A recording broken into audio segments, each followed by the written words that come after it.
That was good picture. Nice. All right.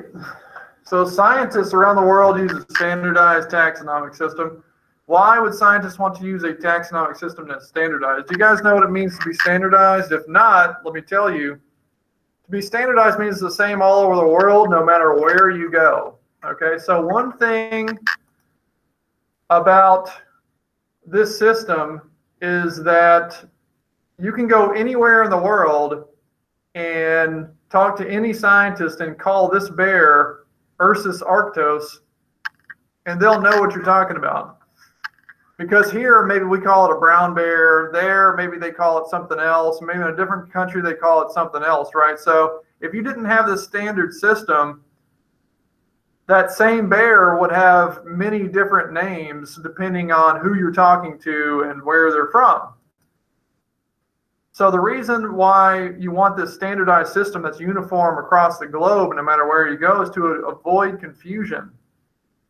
So you want to avoid confusion with the identification of organisms. So it just kind of keeps everybody on the same page.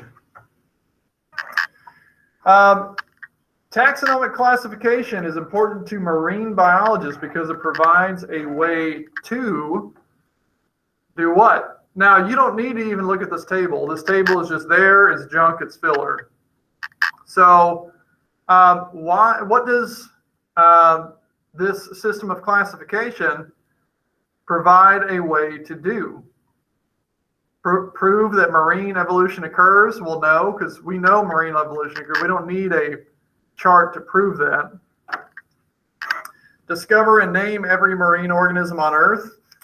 I mean, yeah, that is one thing that happens, but that's not necessarily why. It's not about the naming. It's more about something else. To designate Latin as the universal language of marine biology? No, it doesn't matter if it's Latin or not. It just happens to be, but that's not the goal. Identify marine organisms and find evolutionary relationships between them. That is the goal, right? We're trying to find out how all these different animals are related to each other and who evolved from who.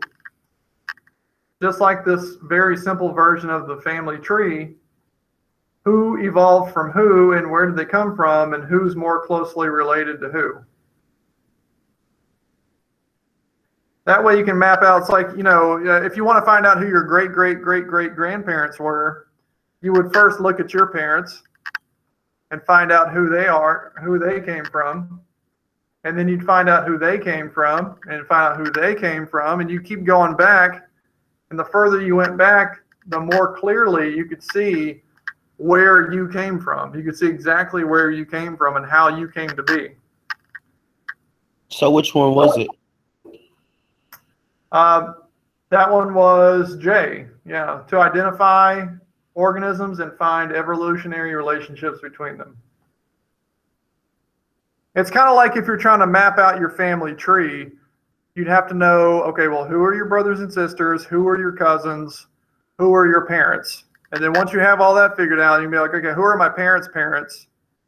And who are their brothers and sisters and their kids and all that? Then you can kind of map out the whole thing. So that's why we organize everything into these groups, so we can map that out and see where we came from and where the other animals and plants came from.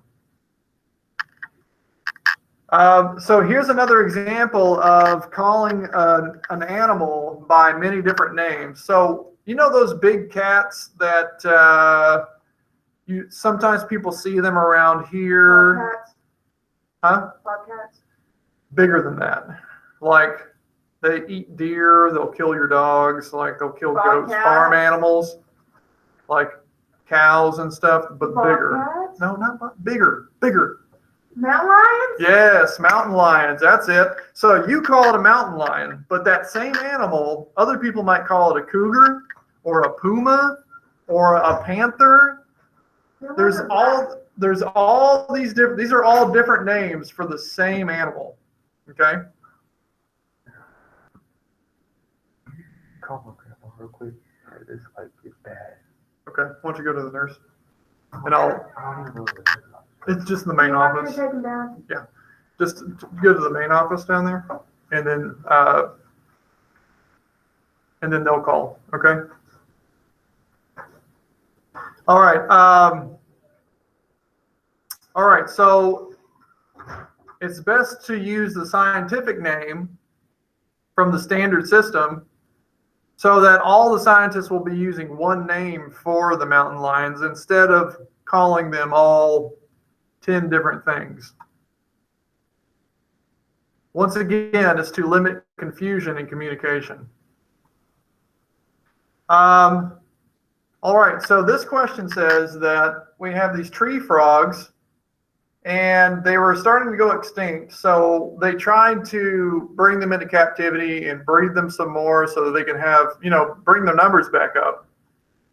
So they got male and female tree frogs from 2 different populations, and they thought, well, they didn't know if they were different species or not. But in the zoo, the tree frogs were able to successfully mate within their own population.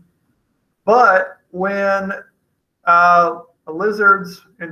tree frogs from 2 different populations tried to breed with each other, they were not able to do it.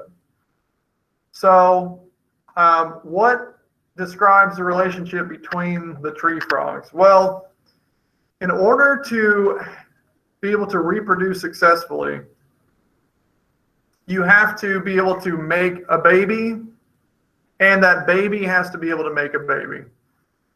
Then you're considered the same species. That's the definition of a species. If you can make a baby, and that baby can also make its own babies, right? Like a mule, there's a horse and a donkey. A horse and a donkey can have a baby with each other. That's what makes a mule. But that doesn't mean they're the same species just because they can make a baby. And they're not, because their baby, the mule, cannot make its own babies. It's sterile. It cannot reproduce. So even though they can make a baby with each other, that baby cannot make a baby of its own. Therefore, a horse and a donkey are not the same species. Now, they're very closely related. They're in the same genus, just like these 2 bears are in the same genus, but they're different species. So that's the answer to that one. Same genus, but different species. All right. So remember when I told you about how the scientific name of every organism is 2 names long? It's like a first name and a last name. Well, the first name is the genus, and the second name is the species. So this bear, for instance, is genus Ursus, species Arctos. You would just call it Ursus arctos. And all these guys, these are all paramecium something, but they all start with paramecium. So remember, that first name is the genus name. So the genus name and all these things is the same. That means that they're in the same genus. But their species name is different. So we have this genus and species, same genus but different species, same genus, different species, same genus, different species, right? So these are all in the same genus, but they're all different species. I'll come back. Okay, what are they? Species? Different species, correct. All right, the classifications of 4 trees are shown in the table. Which 2 trees are most closely related? All right, so once again, this is the most broad group you can be in, the domain, and this is the most specific group you can be in, which is species. Okay, so, and the lower you go, so if you're a bear, if you're an animal in the same species, that's the closest related you can be. But if you're an animal in the same genus, you're still closely related, but not as closely related as a species. Same thing with family. It gets a little more broad as you go up. So let's start with the most specific and closely related group you can be in with something else, and that's the species. So are any of these plants in the same species? No, they're not. Are any in the same genus? No, they're not. Are any in the same family? No, they're not. But what about order? Are any in the same order? Yes, they are. There's two in this order Pinnalis. They are the lodgepole pine and the Taiwan catkin.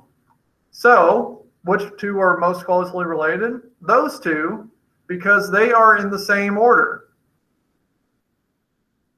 So they're the most closely related out of the four different. Yes. The catkin and the lodgepole pine. And the last one, arthropods are joint-legged animals. Spiders, crabs, pillbugs, centipedes, millipedes are examples of many types of arthropods. Which of these arthropods are most closely related?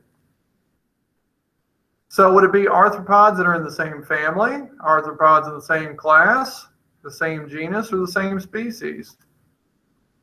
Remember, what's the most specific and closely related group you can be in with somebody? Species. And then the next closest, the second closest you can be with someone is to be in the same genus. And then the third closest you could be with someone would be the same family, and then order, class, so on and so forth. I missed a couple questions while I was taking. So which one is the most specific? Same species, right? And that's it. So based on the information which statement correctly describes the relationship between the two populations of frogs.